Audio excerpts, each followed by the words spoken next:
T-minus 10, 9, 8, 7, 6, 5, 3, 2, 1, 0, and liftoff.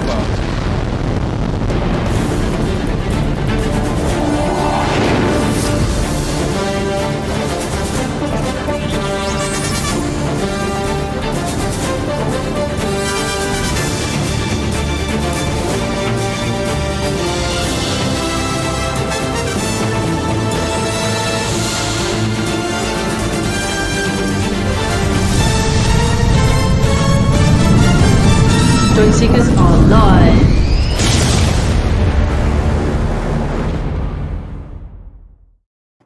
And here we are. It's Sunday again.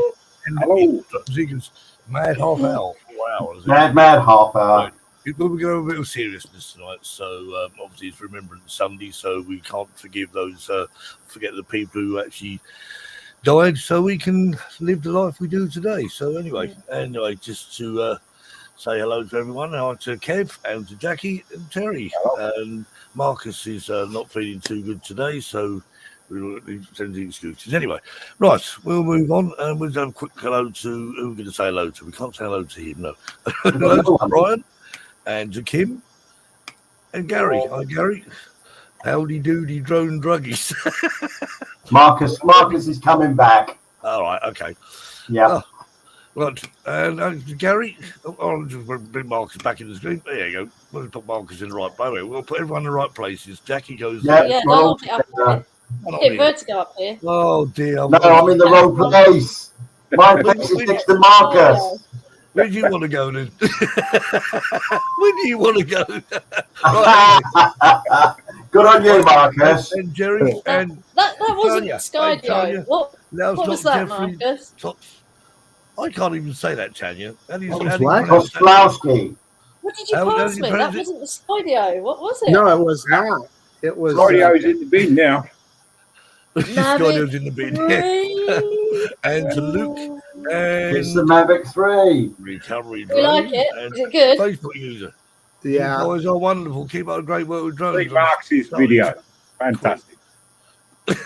Yeah. You guys are wonderful. I don't know. Okay. Marcus has Mavic fever. And Sally. Hi, Sally. Oh, that dog's not playing you up. Sally's the keeper of the dog. Keeper of the dog. Right. You're the keeper. I got us on our phone now. Oh, John. Mine's only a minor phone. A minor phone. Yeah, I've had it 25 years. You haven't had that 25 years. I got to wind it up. Jerry, if you'd had that 25 years, it'd be a Nokia 30, was it 3410 or whatever it was? Do you remember? Look how far we've come with technology. See, just think, if we never had iPhones, we wouldn't have drones. No, exactly. I'm sure that's going to upset someone. Right, anyway, moving on. Right, so, where are we? I've lost a friend now. I haven't lost a friend now. Really, well, truly lost a friend. I know what you do. Oh, come on, for goodness sake. Oh, I'll tell you what, I'll just sit here and let you do it. Oh, I've lost here, Chef. Oh, what have I done here? I've done. So I've lost the video, so you have to excuse me a minute. Just while you just fine. You've lost the plot. No, I've lost the video. Oh no, Steve. So Marcus will tell us all about the Tell us about the Mavic 3. Yeah, Mavic 3. When did you get it? So there's actually a kind of a cool story that goes with that. When we were at Spin Up in Texas, I was sitting in a hotel lobby with TX Arch drone guy Mike Wright and our friend Ron Brown, and we were watching that introduction, right, and trying to decide if we should buy the thing. And that price came up, and I fretted, that's a lot of money, and Mike Wright did not hesitate. He hit that buy button. He ordered it from Best Buy right there on the spot. And I got to thinking, I thought, I'm going to buy it someday anyway. So I might as well just hit the button. So I did. And I had it delivered to the Best Buy in Boise here. So when I got home. But our strategy was this. While we were in Texas there, the very next morning, we drove to the nearest Best Buy, to see if we could buy one off the shelf, right? And I then bet have they're it. sold out. And well, they didn't have any on the shelf. So Yeah. so as soon as I got home on Wednesday, had the drone, and of course it rained all day the next day. Oh, But Friday, Typical, isn't it? dropped the Don't canyon. rain. conspiracy. Yeah. Was that all done before Ray Kelly got the Mavic? Oh, that's a whole nother story. That was so cool. You couldn't have scripted that better.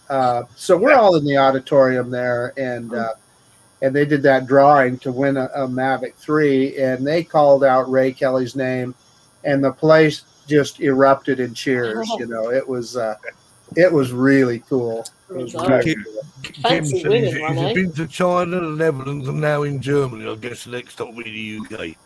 You never know. You never know, Kim. It could get here. But if it's coming by UPS, it'll probably end up in the Ukraine. They think the UPS seem to think the UK is short for Ukraine. I don't know why. As I found out. I tell you what, give it to somewhere in America, you might get that right. That camera that you've got on it, Marcus, it looks like a double decker to me. It is. What's that all about? So everybody says this looks like Bane, the front of it here, but this is interesting. This is different than any other Mavic you've seen so far. So this strap comes off, and what's really cool, what it does is it locks down all the propellers as well. Oh, smart. Oh, That's good. brilliant. So everything's locked down. And the other thing you'll notice is I shake it around, the gimbal is locked. Wobbling, yeah. Yeah, as soon as you shut it down, it locks the gimbal, so the gimbal is not wobbling around. But to your point, Yeah. What's that all Jackie, about? the bottom camera, Yeah. bottom camera is a micro 4/3 camera, so a big sensor, and the top camera is a 7x zoom camera. Oh, so they're two different cameras. Oh, okay. Yeah, Well, yeah. that makes sense. Yeah, Can you yeah. film with both at the same time? What's or- that remind you of? You know, Oh. Exactly. Yeah. yeah, kind of along the same thoughts. So as you zoom in, it will YouTube, on this bottom sensor, it will crop up to 4 times, and then it'll switch to that top camera, and then it's a 7x zoom. Oh, okay. So yeah, it's pretty cool. Anyway, Yeah. let's Very bring our nice. guest on, shall we? Keep them waiting. We'll be probably eating all the sausage rolls again. Have you eaten all the sausage rolls in there, Chuck? I bet you have.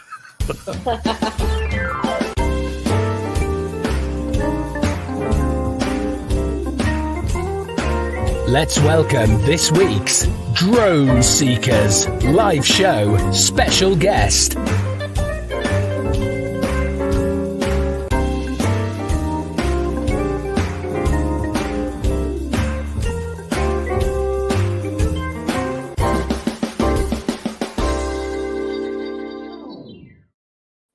And Chuck, right back to Chuck. First of all, I need to apologize to Marcus because backstage I was a dick. Calm down. Now, Anyway. we're all good. Chuck, we are all good, brother. But so here's a couple things though on the Mavic 3. I think it's pretty awesome. But Marcus, do you think you'll really get use out of the zoom? Because I guess 7x is optical, and then after that it kind of then it's like digital. So it's really not going to be the PQ on it isn't that great yet. I don't think I was going to ask you on that, Mark, because on that video you did, you zoomed in. You know where you zoomed right in. So I'll take it. The first part was 7x optical zoom. Yeah. But what is the digital zoom part of it? So here's what it does. When you first start to zoom, it's on the micro 4/3 camera, the big camera. Yeah. And it goes to 4x, and of course that's just a crop, just like what Chuck's describing. It's just a crop. It's cropping in on that sensor. Yeah. And then what's weird is it jumps then from 4x to 7. Steps. And So and it 7, switches to the other camera, does it? that's what it does. It switches to that other camera. And when people say optical zoom, don't get confused. It's not like a zoom lens on a Fixed. It's it's just a fixed 7 by optical zoom on that top camera. Well, that's strange because the actual Mavic Zoom actually had a moving lens. It did. It was This two does times not. though. It was 2 times optical, so Yeah, it that's right. It was nothing doesn't like pull it, in was as it? much as the No. 7 time. But No. you know what? If DJI has up their sleeves like a full frame camera for this thing next time, they can keep the zoom. Give me the full frame sensor, man. Yeah. Seriously, that'd be considering, righteous. considering these cameras, I mean that they are obviously DJI actually own. I've forgotten the name of the company. The camera company. Oh, Hasselblad. Hasselblad. Yeah. I mean, DJI own it. I mean, so when the world is their oyster for cameras, because I mean, the cameras. I mean, I think are they Sony sensors on there? Or, I can't remember the word there. There was someone that were Sony sensors. Well, Hasselblad, I think, is more the color profile, right, Marcus? It's the color profile that makes it my understanding is, yeah, and I got to tell you, speaking to Dr. Otto here, I was filming an automatic. I thought the color looked really good. So It was. I've seen some footage from that thing that makes my Mavic 2 Pro look like a pile of crap because the colors are the details just ridiculous. Well, depth of color is what the shadows. Sorry, Kevin. Sorry, Kevin. For anybody who hasn't seen it, go look at Marcus's Snake River Canyon with the Mavic 3. It is incredibly. How would you say the colours compare, Marcus, with the? Have you got the Air 2S? Is it the Air 2S? Yeah. I mean, I think it's more natural on the Mavic 3. It's fairly subtle, but no doubt it's more natural. And again, I'm not I don't color grade or do anything. So no, you and me both. Yeah. Just quick silence, Genie. Give it a try, Marcus. Try it because that camera, if you run it in log, it should be. You should be able to bring up stuff that you'd never seen before. And you're right, Chuck. I that is something that I need to spend more time on. And learn how to do. No question about it. Yeah. Don't be scared of it. It's really not that horrible. You can you start off with the S curve and then just kind of like mess around a little bit. Ross was telling me earlier on that he obviously he flies the Auto Evo 2, but he just ordered a Mavic 3. He did. He's been messaging me. Yeah. The good thing about it, I mean, I said to him, I said, well, it's going to be interesting because Ross flies the Evo, and he loves the Evo, and I know he compares the Evo with the Mavic 2 Pro, but I think he's going to do a comparison with the Mavic 3 now, so that's going to be interesting. That'll be a good one. Well, and he is a real pro too. He'll do a good job on that. Yeah. Indeed. Talking of real pros, what about Brian up the borders? Brian got himself FPV. that FPV. It's like he's an expert instantly. I have to take some of the blame for that because when we flew mine up there when I went up to Scotland, he went, I want one. So DJI, I really need commission here. Come on.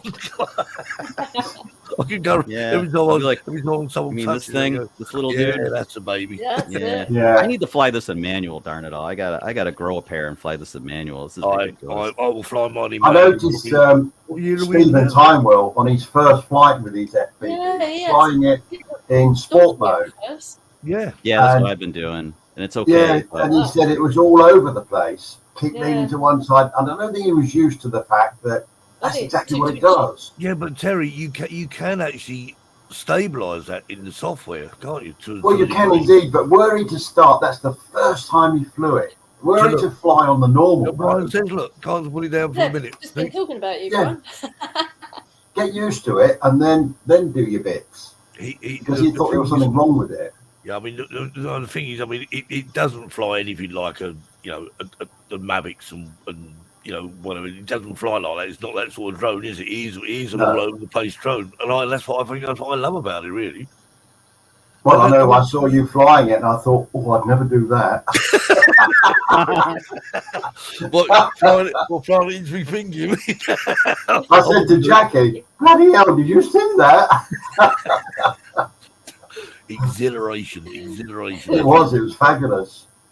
It's one drone. If I had to take one drone anywhere with me, it would be that one. That's it. Yeah. But, Guys, but Marcus, I want to notice the speed of the. What speed did you get out of the Mavic 3 in sport mode? 'Cause you did Yeah, try I mean, they're saying the top speed is like 47 miles an hour, so that's only a couple miles an hour more than the Mavic 2. I'll tell you what it does do in sport mode, or That in sport mode. yeah. I need to learn to fly manual because like when I was in Scotland, I really could have used that 90-mile-an-hour top speed to cut through the Scottish winds, man. Just have to go back, wouldn't Even you? just 3 minutes, 3 minutes at freaking manual, I could have got shots at places I just couldn't even think of doing. The thing is with the difference is, I still say to this day it's chalk and cheese. FPV drones, filming drones. I can't take. I mean, I know you do Terry. You sort of fly yours, and you tend to fly it and capture video. I'm so busy flying it, I forget what the hell I'm trying to film. I just fly. Yeah, that is a problem with the FPV drone. That's the problem. It's like you just do it for fun. You don't even care if the footage is good. It's just, try it flying the silly thing because it's like you're in a helicopter. If I want to film something, I'll use the Mini 2 or the Mavic 2 Pro. But if I want to fly something, get the hell out of it, just get the FPV in the end. Yeah. Well, I quite like using the FPV where I can get really low and in and out of things, but not in sport mode. I wouldn't do that. Yeah, I'm too old for that. I think you'll find, Terry, if you fly that low, it doesn't like being flown low in sport mode purely because anything lower than I think about 50 feet and you start getting all flashing things going on and whatever, and it's warning you and saying, look, you're near the ground. Any second now, you're going to make impact, and that's it. That's what I get to ride with 1.8.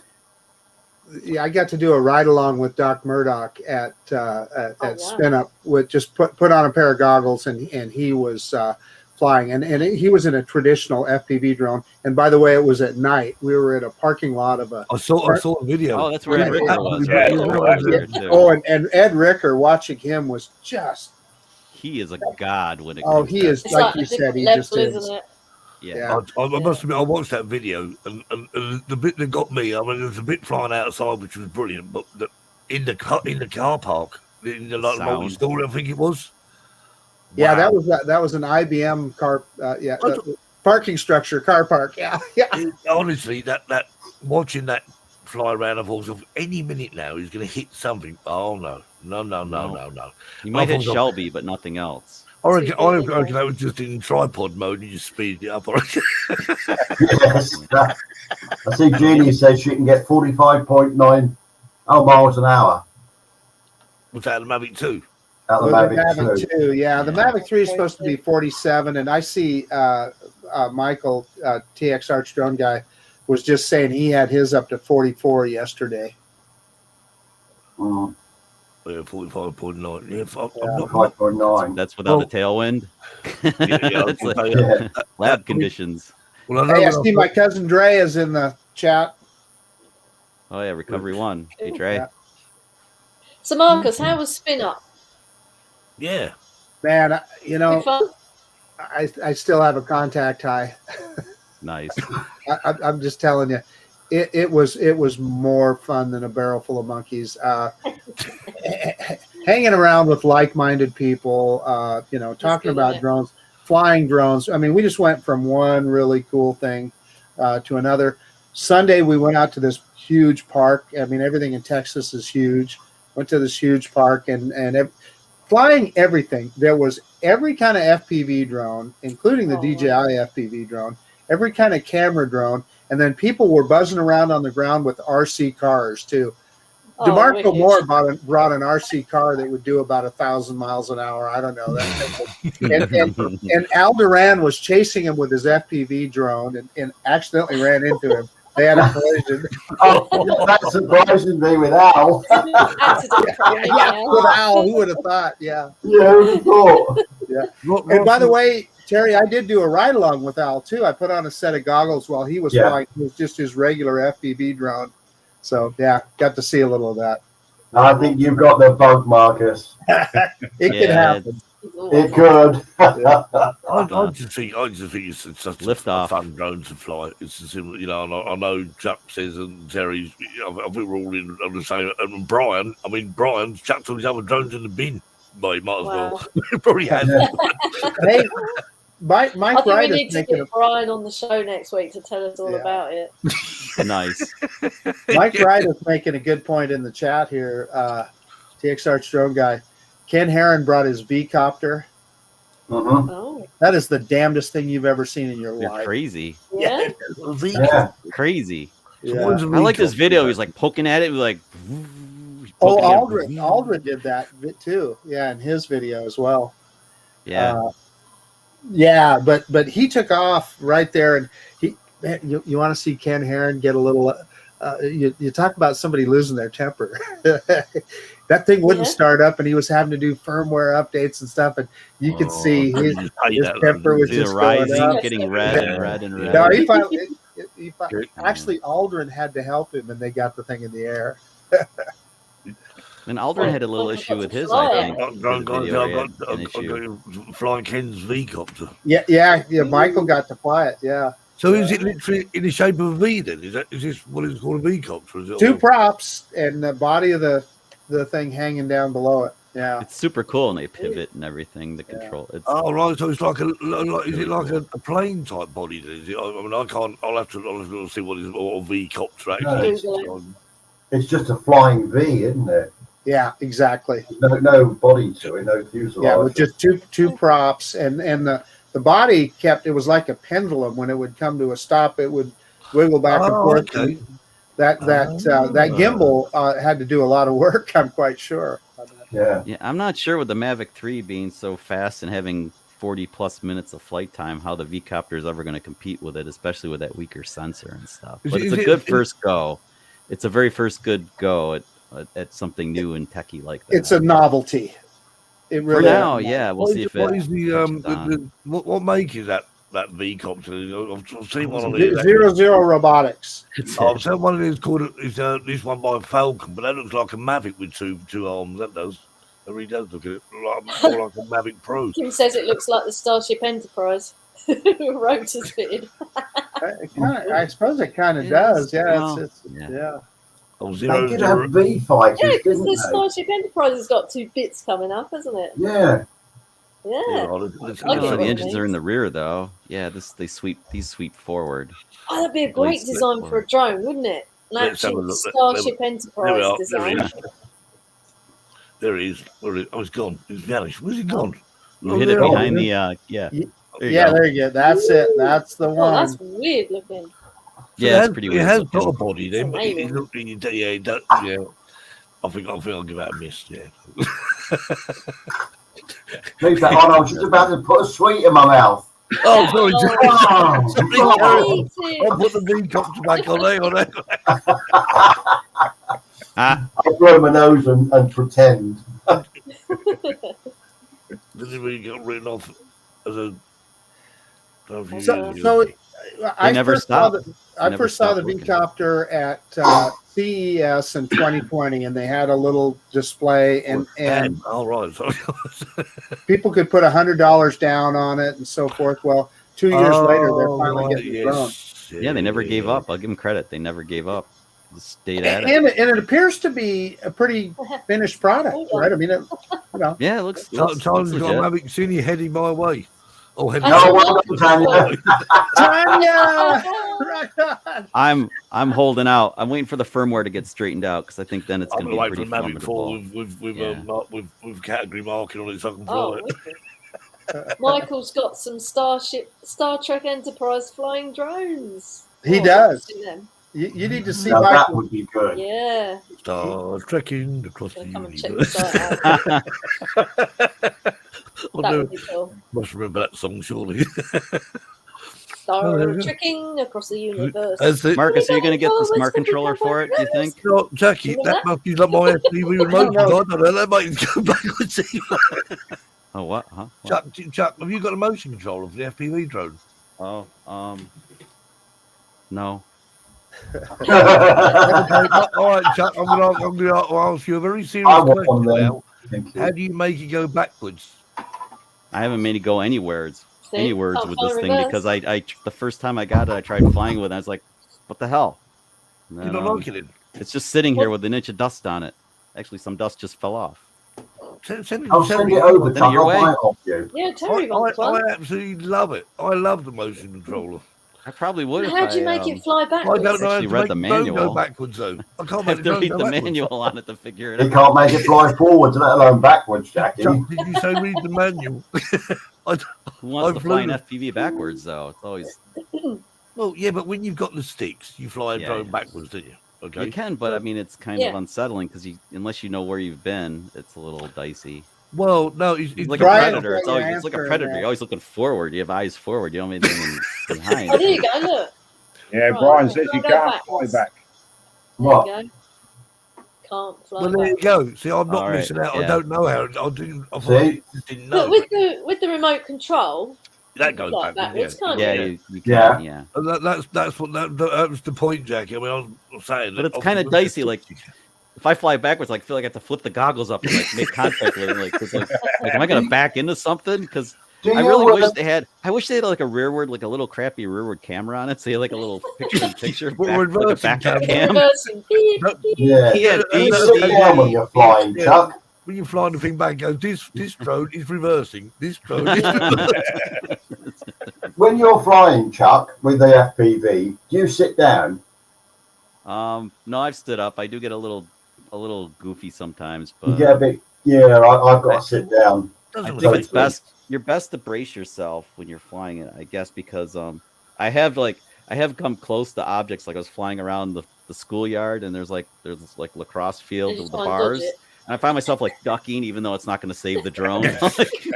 But I sit in my chair and I can feel myself doing Like this. this. You're like, it must be It's terrible funny. when I'm going up because I'm going backwards all the time. Brian, Yeah, Brian, just yeah. start Brian. Now, Brian, I mean, Brian's seen me fly mine. He knows I can stand up when I stand like I'm like a statue. I don't move. Brian, I'm what all do over you the do? place. What do you do, Brian? Do you stand up or sit down? Because the biggest problem is, as well, is obviously the aerials on the goggles. Now, I find, I don't know about you guys, but I find that if I'm sitting like that, I lose signal and everything. No, I have the small ones.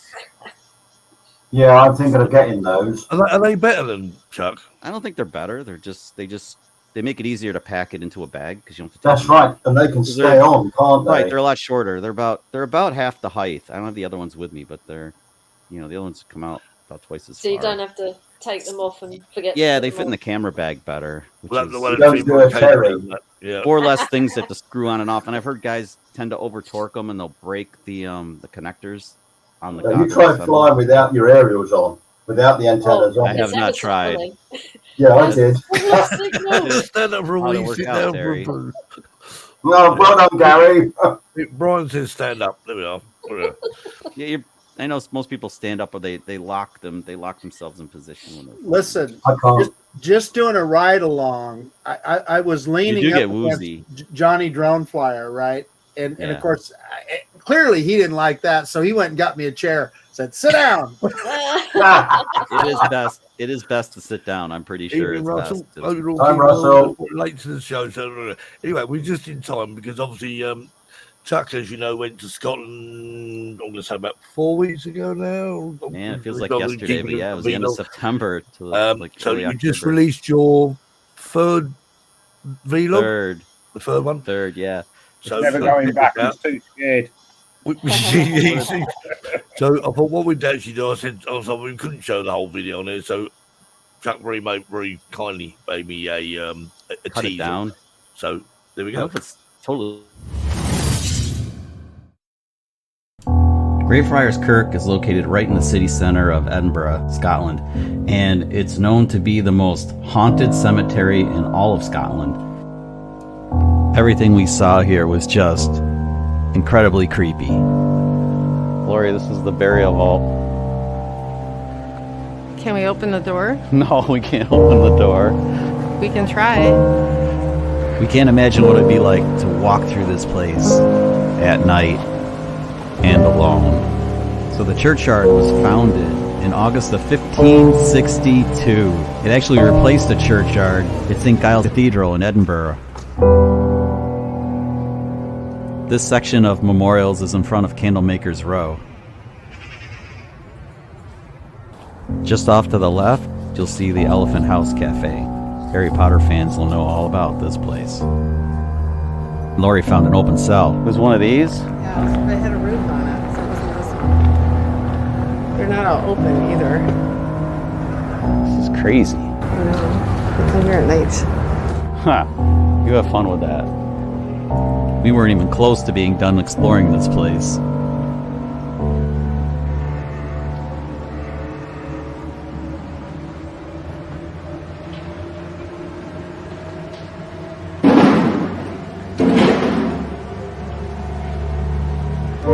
Imagine for a second being locked up in these things with basically an open roof, Scottish weather, with hardly any food.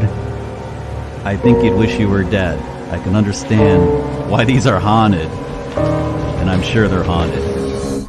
We found our way over to the South Yard, which is also known as the Coveter's Prison, and we had to go in because, well, somebody left it unlocked. So we saw this thing on Men in Kilts where they found this George Mackenzie guy, so we had to go check it out. We were actually exploring the Coveter's prison area, and we thought we had found George Mackenzie's cell, but we hadn't. You know, I would say it was this one, but it's saying the door's too tall. That has a padlock. Yeah, that's what the door's quite. But then we did find it. Maybe, look, if you're 6 feet tall, you'd have to like get them. Yeah, Maybe this one. this could be the one. It has a roof. It has a roof, maybe. It has a padlock. It has the right door. So we found where George Mackenzie's poltergeist likes to hang out, and then we ran into a groundskeeper named Nick, who offered to take us on a tour. So, of course, we accepted. So this guy was appointed as the main jailer. His name's James George Bloody Mackenzie, and he tortured them, murdered them in here. They were all locked, and these were all prison cells. All these ones in here with no roof, no cover, so they were under all weather conditions, locked in here, and they were thrown like 2 ounces of bread a day to keep them fed. Be sure to subscribe to Kovaction and click that notification bell so you can see not only the full-length vlog from Nick's tale of the poltergeist, but we also get a tour of Greyfriars Bobby and the story of the movie. And speaking of movies, Harry Potter fans are going to dig it when we take a tour of the cemetery and see all the gravestones that were used to help Joanne Rowling name the characters in the movies. So be sure to pack your bag and join us next time. There you go. Check the whole video out. Nice one. I'm really... That was awesome. That was pretty cool. Thanks. I'm really sorry there's no drone footage in that, but it was like... That was entirely Lori's idea. She's like, we have to go here. Yeah. I mean, a real Scottish education. She really wanted to open the door. She really wanted to go at night. I'm like, no. No. Oh, she's crazy. Lori's crazy when it comes to like anything paranormal. She's really into that stuff. Cool. So that was really a fun. Yeah, it was fun. Actually, it was a lot of work putting that together because I had all the footage and everything. I mean, Nick, if you watch the whole video, Nick takes us through the whole place, and I have to break it into pieces. I did the Bloody George Mackenzie thing first because that's the poltergeist that haunts the cemetery mostly. And then I have a whole bunch of Harry Potter stuff because he's like, "Oh, you guys like Harry Potter?" Yeah. He's like, "Oh, let me show you all the I'll show you all the characters were named, and it's all based on the tombstones." Gary just leaving today. Says, before I got into, I went to the shop and bought a book for 1,000 raffle tickets the other day for £2.50, which is great because they're normally £1 a strip. Yeah. Oh, Kim. Yeah, we did. We did St. Mary's Close. That was really cool. But they don't let you film there at all. I couldn't film that at all because it goes underneath like government buildings, and they won't let you film anything. What camera do you use, Chuck? For is it a GoPro you use? Is it I usually use the Pocket 2. So when the lighting's okay, the cemetery was all done with Pocket 2. And I use Rode wireless Go-To mics. So Lori has a mic on, I have a mic on, and then we run them back to the Pocket 2. Okay. So Steve Dean says can't make the show tonight. Your sister's visiting after 18 months. So Steve, you make up for it later on. Stephen. Yeah. But that was Steve Chuck, when you was on the show last, that was Steve, who was I was staying at his place in Spain. He was our photographic judge. Photographic judge, Yeah, I saw that. Yep. That's Yeah, good. that was the one I missed. I think I was in Scotland. I didn't get to submit soon enough, but another time. One Visionero, hang on. One Visionero. Who's One Visionero? Remind me anyone? One Visionero? No one knows? No. I was gonna say though was it was a lot of work doing research on the history of the cemetery afterwards, because I felt like I owed it to the audience to basically learn more about everything that we saw, and then add detail and narration, which I had never done that much narration before. So that was kind of a challenge. More interesting, though, Chuck. It does, because I think it's more engaging if I talk it through. Yeah. Yeah, it's like Terry started talking on his, and I like it. I really do like doing that. I do too. It's work, but it's kind of fun. And you have to I'll end up I'll time it with the video when I'm playing. I have the headphones on. You hear the little echo yourself, which is really weird. Well, can you imagine that video without narration? No, everybody would turn it off after 3 seconds. Exactly. Yeah. Because people are thinking, okay, this is nice. Walk around these tombs. There's no storyline there, is there? You know, that's right. it. And everything needs a story, and the narration. I used narration for the first time in the second vlog for Scotland, and it really made the video. I think it made the video when I was talking about so. like the Kelties and the thing is I as think well. If you throw a bit of history in and do your research alongside your narration, I just think it makes a world of difference. It does. Because it straight away becomes more interesting to a wider audience. That's why. Yes. Yeah. And having a subject in there I wished I had more like Nick was the groundskeeper. Nick, he was amazing. The guy, we bumped that place wasn't supposed to be unlocked. Like the Governor's prison area that's the South Yard. That's always locked up except for like special events. That's very funny, Chuck. It was just unlocked. That's very funny because the British name for the devil is Old Nick.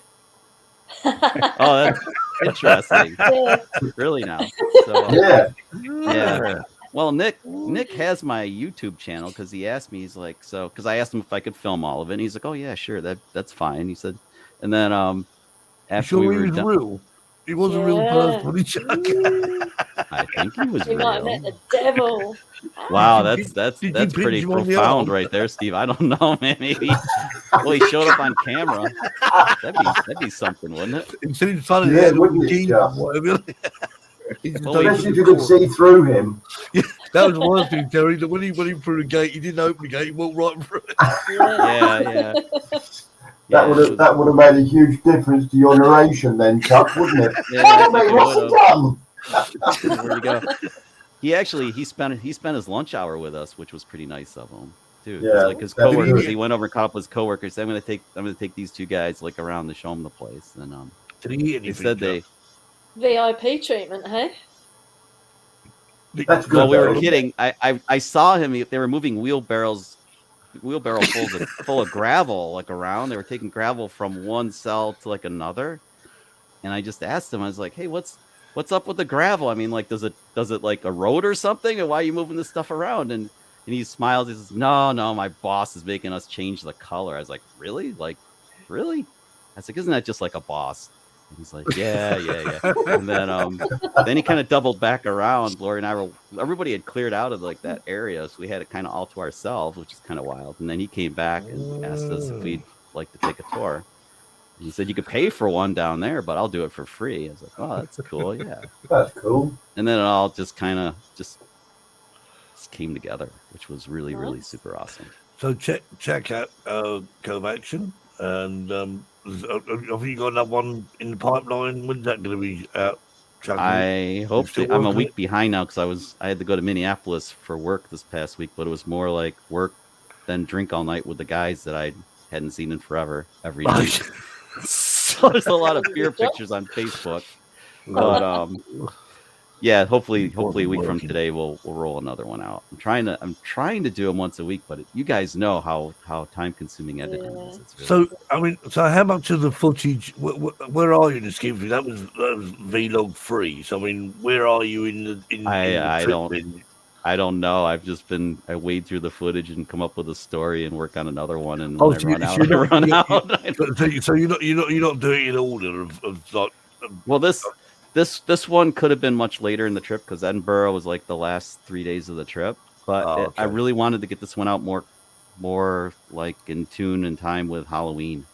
It just seemed like it stood fine on its own as a really great story on its own. We should have showed it on our Halloween ones. Yeah, and I almost think that video will do better on its own. Just almost like what do they call those evergreen videos that just kind of keep getting views? You want to know what those videos are? Those evergreen videos are typically tutorials. Yes, they are, but I think the history one might have a little bit of an evergreen feel to it. It's a similar thing, isn't it? Because at the end of the day, because it's history. And for people and for people visiting the area, not just people from America, people from anywhere. I mean, from the UK, it doesn't matter where they are. You know, it can be anywhere in the world who's actually planning on visiting Scotland. And watch that video, think because I always think when you're going to go somewhere, you think right, what are the must-sees? to do? Yeah, exactly. I was thinking I was thinking like the Edinburgh one. I might actually tune it more that way, and you might see the graveyard again because I'd like to show people like the stuff that we only had three nights in Edinburgh, and so we had 2 full days, and I want to show what you can do in like 48 hours in Edinburgh, kind of. And we there you go, and that's like that's a good movie. 48 hours in Edinburgh. Place is awesome. Like, we were on the Royal Mile is super cool, and it's like you're in Harry Potter the whole time. It's crazy. That's it. I mean, that is, those videos do very well. You know, I mean, you see videos of drone footage and well. I mean, but Marcus, I mean, how many subscribers have you got now on your channel? 13,000. Hang on here. You're doing awesome. That's what I'm counting. 13,570. Wow. And most, I mean, okay, that one you just showed, Marcus, the Mavic 3. How many views has that had? That one right now. I don't know what it was this morning. It has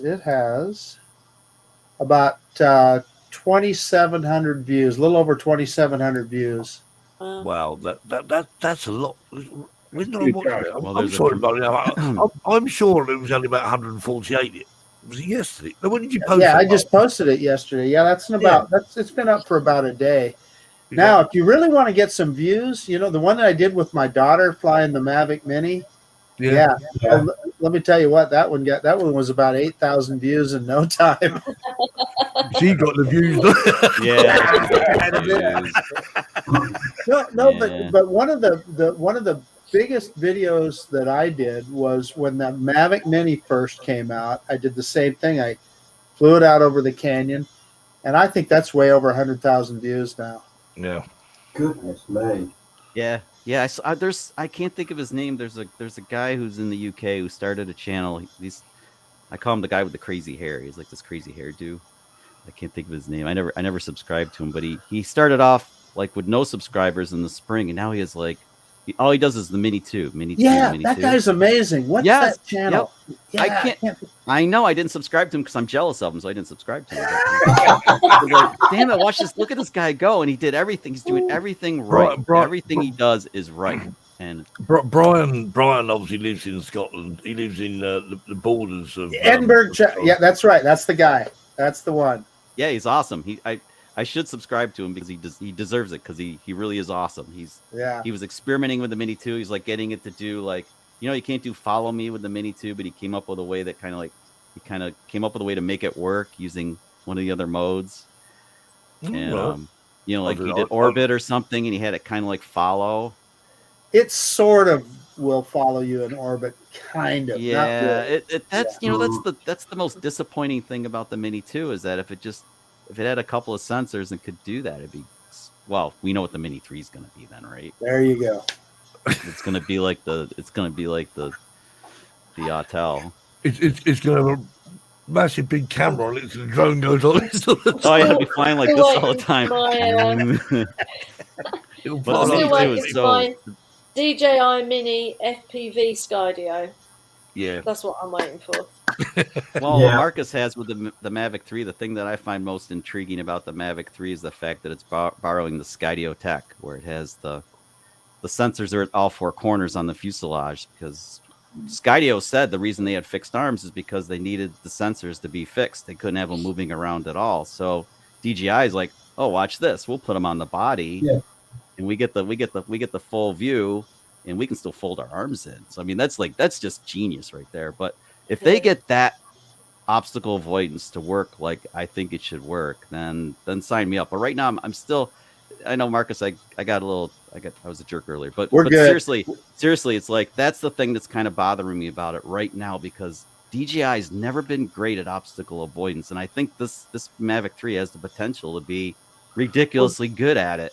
But it's Marcus for needs a little flying. more work. I mean, I know we use closer to the lower down markers against the cliffs there. It didn't want to do anything, but when you went up a bit higher, it jumped over the top of it, didn't it? So Yeah, once it saw a bit of skyline, it seemed to accept the bypass. Yeah, as soon as it saw its way out, yeah, it just took off. Yeah. What would the Skydio do there, Marcus? Probably the same thing. It would have got stuck. We got to think it through, right? I've seen Skydio because it kind of has to feel its way through sometimes too. Yeah. Yeah, but I watched Skydio I watched your Skydio one where you took it to the park and you literally headed straight for the climbing frames and that. It just moved its way around. it. Yeah, It's yeah. like, And the I watched Mavic it 3 go, is going to do oh that. my God, you're going to crush my drone. Yeah. The Mavic 3 will do that eventually. Oh, it it'll does do it it right eventually, now. just not Chuck. quite. Yeah, It'll do it right now. I think it'd be much better, Marcus. I think it can be a lot better, and it's going to be. I really do. Yeah, they didn't do tracking yet. Although Billy Kyle has a video, he has the beta tracking firmware for the Mavic 3. Yeah. And yeah. So how many people? Because I've noticed since obviously the Mavic 3 has been launched, but obviously until then they couldn't do it. But the amount of videos I've seen now where people have had that drone, a couple of months. Yeah, it's been out a couple months, like behind the scenes. Like, who's the guy with DJI who's like a professional photographer? He did all the footage Marcus, for the whole promo What's stuff. his name? I don't know, but it's righteous footage. This stuff is the guy is a god. When I was watching him fly, I was like, oh, and he crashed like 3 or 4 times, getting some of that footage. Well, but he did say that He said what he did. He said how it happened. It was him. It was pilot error when it happened. And he he had obstacle avoidance. Yeah, off. on purpose, because he wanted to get really close to stuff to get that. Right. Yeah, he totally explained it, and it made sense. That made me feel better about the Well, drone. the one that killed me is when he crashed right into the motorcycle. I know, he bounced right off the motorcycle. Yeah. Yeah. Those freaking shots are just amazing. And don't think that doesn't have me salivating, Marcus, because it does. But I promised myself I have to be like Windows 11. I won't jump on Windows 11 either. I'm going to wait. So I'm waiting for DJI to kind of polish off the rough edges a little bit. Chuck was always iOS, you know. Yeah, exactly. Never. Pixel 6 Pro for me for my next phone, and Intel's finally back in the game. So Intel's finally getting their act together. So let's face it. I mean, Apple. You guys are funny. Apple have actually chucked. I mean, my last computer was Intel based. I think this one is still Intel based, but obviously they've gone home to their own system now. So, well, we know that IBM actually copied. Well, Windows is a ripoff of iOS, essentially, right? It was Windows 3.1 looked like what you would see on an Apple. Yeah, I like 3.1 actually. I'll even go back to that. The old DOS, DOS in the background too. You still had DOS. It was great. I tell you what, we were running some software on DOS, and I'll tell you what, that software was way ahead of its time. Can you imagine if you had a 1 terabyte hard drive and like Windows 3.1, you could store the world on there? You never fill the thing ever. Yeah. Tanya Gale has the guy's name here, Chuck. Windswept Robert. Yeah. Windswept Robert. Windswept. Yeah. Yes. On account of his hair. Yes. Could it Oh, like he's a Boris good Johnson dude. then? I mean, no disrespect when I talk about him. He seriously, for his channel to grow it that fast, he's done everything perfect. And don't think I didn't take notes, but that's not my style to do like how tos. I mean, Who was that? There was another guy though, Chuck. We had on the show. Who was that? Who had He was Scandinavian, wasn't he? And he said, "I'm very new at this," but within hours, virtually, he's got thousands of viewers. I think he bought his viewers off eBay. Yeah. I don't know, but That you happens. you can buy viewers, but you can't buy views. I mean, the people have to want to like I imagine, Marcus, your channel took a while to get to where it is today, right? It doesn't just happen overnight. Years. Yeah, so that makes me sad when you say that, but I know it's legit. But it's like, but to grow it organically, like Lori and I are doing, it's just gonna It's take more time. satisfying. Chuck, you keep putting You'll get videos there, out like Chuck. that. You keep putting videos out like that, Chuck. Honestly, Exactly. it will grow. I trust me, because the difference is, the big difference is Marcus does videos that people go to because they want to know about the drones. Yeah, it's new You're stuff. doing He has something the new tech. Marcus is right on top of everything, and that's why I tease you a little bit, Marcus, because you're always right on top. You find that everyone who does videos where they're factual, where it appeals to the masses, the channel will grow. Well. It's as simple as that. Yeah. Doing drone videos. Well, as that's in, what, as in I think not, the not reviewing most them, but difficult what I was thing doing. I mean, when I to first do it for yourself, isn't it? Because you enjoy doing it. Exactly. Well, that's how it all That's started. That's for me. That's how it all started. The Mavic Pro. I bought the Mavic Pro because Lori and I have always been, since we've been together, we've been traveling. I mean, I think our third date, we went up to Toronto, like on a mini vacation. I mean, we've been traveling together forever. So the Mavic Pro was perfect. It's like, ooh, I can like get aerial shots of stuff when we're traveling. This would be great. And then carefully create a group of followers. That's what you want. Nice. Tanya's channel is very entertaining. Anybody who hasn't seen Tanya's channel, she does a little bit of everything. Very much so. That's it. So just make it entertaining, and the people will come. Or is it building? If they don't, they miss out. Yeah, right. Yeah. So what's going to happen with Jackie? So we all watch Jackie's videos, and we all know how. And I'm not trying to embarrass you, Jackie, but how creative you are. I mean, your videos are just amazingly creative. What's going to happen someday is one of those is just going to hit the algorithm just right, and you're going to get 40,000 views in about 3 days, and that'll. No, it will. It will, and that will attract subscribers, and that'll pop your channel up, and that's how it goes. Well, I hope not, Marcus. We'll never be able to speak to her. Oh no, don't. No, Terry, we've still got to call her back. Oh, you know what? That's actually why I dropped the dronography, because I thought it was a bit much word-wise. I did. No, Jackie, do whatever you want. I mean, it's your channel. You do whatever you want to do, right? It's like what makes you feel good. So, but the other reason the dronography went away for us is because, well, look at the cemetery video. I mean, here we are, we're walking around with handhelds, and we're not using the drone, so it's not always. My stuff was about the drone. Sorry, Jackie. What? It's hard always to know what to do. I mean, like Stephen Deere's got his drone channel, and he's just started his e-bike channel. But I thought, would you do that, or should you have it all on one channel? And I mean, I've got a logo with all the things I like now. And I've been trying to I've been trying to break mine into stuff. Really. I'm trying to break mine into sections. Like it's one channel, but that's exactly the drone what stuff. I started. Drones, I started with all drone stuff.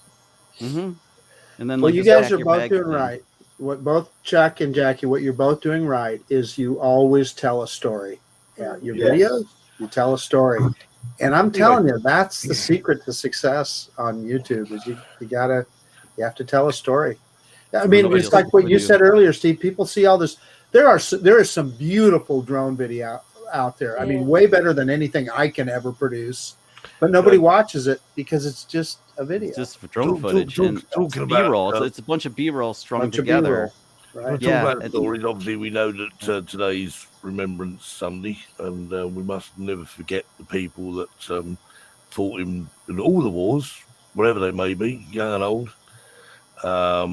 It is very common today. So we're not going to have a joke today. Being Terry's folk, and obviously Terry's going to do a reading. So whenever you're ready, Terry. Indeed. I I'm going to put a screen up. Just so the show hasn't stopped, but we can put a screen up in for. Are you ready, Terry? I'm ready. Okay.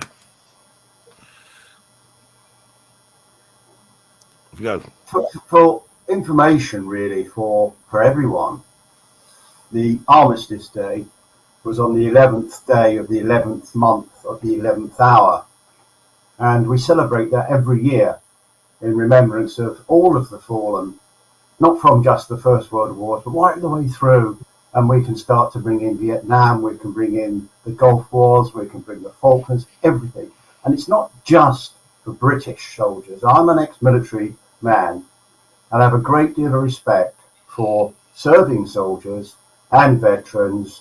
And obviously, we all think, the same as all of you do, think of those that fell.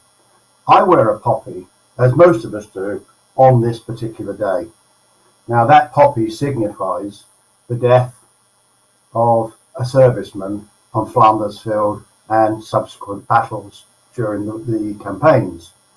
And the poppy does hold an awful lot of significance. And it was first used by an American lady, and then it's been taken up by the British Legion. And we sell the poppies every year to try and support the veterans that have fallen on hard times. But the poppy itself, it's not a badge of honour. I'm not a racist smear.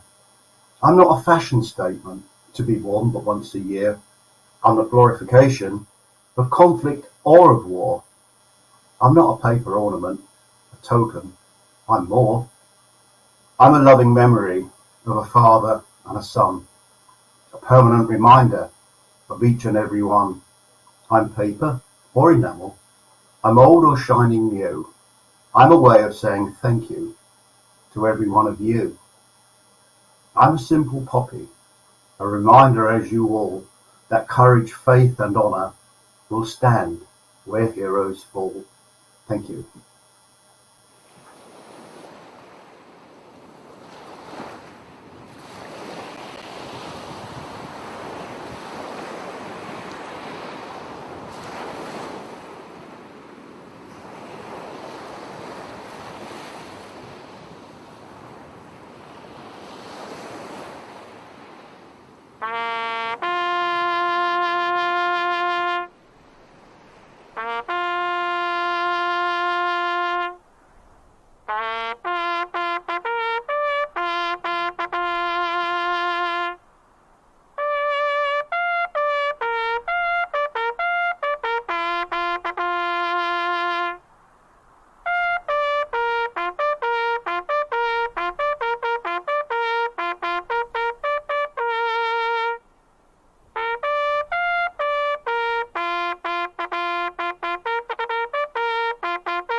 That was good.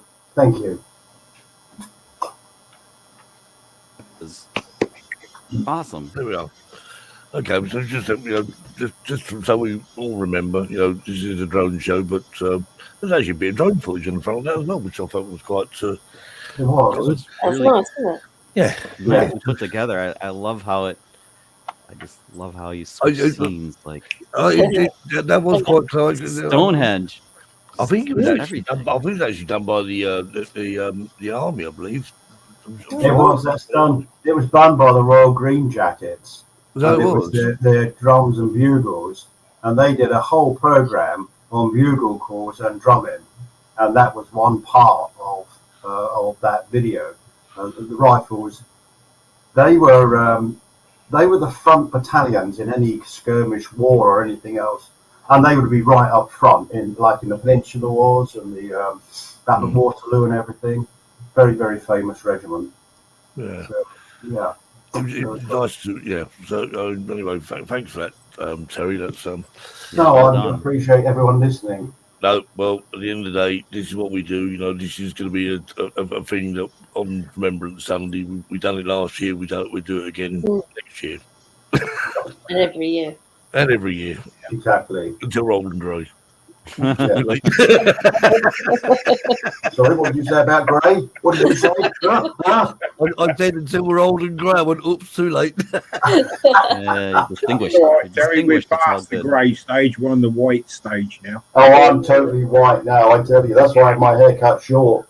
You could always dye it pink, Terry. That'd be interesting. Huh? Marcus, there was a dude I ran into at a Winston Cup race years ago, and he was talking to his buddy in front of us in the bleachers, and he's like, that came up. He's like, you know, it's been a bitch. My hair's been growing in clear for years now. Like, that guy's got a great outlook. I'm gonna use that. Yeah, a great outlook. I just thought that was super cool. I've got to take the ND filter out of my shampoo. There you go. That's a good one too. Right, well, it's come to that part of the day again. We have to say goodbye. And oh wow! We'd like to thank Chuck for joining us, and well, thanks for having me.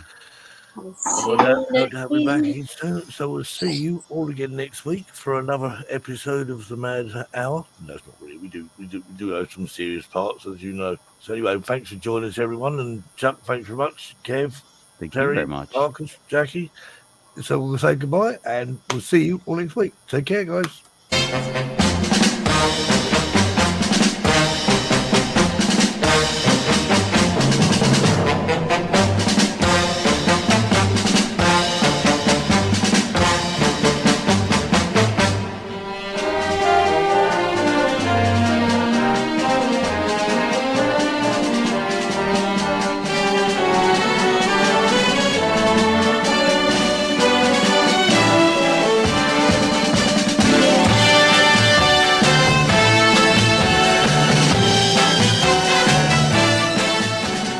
Joining us tonight on the Drone Seekers Sunday Show. It's good night from us until next time. Stay safe and fly safe.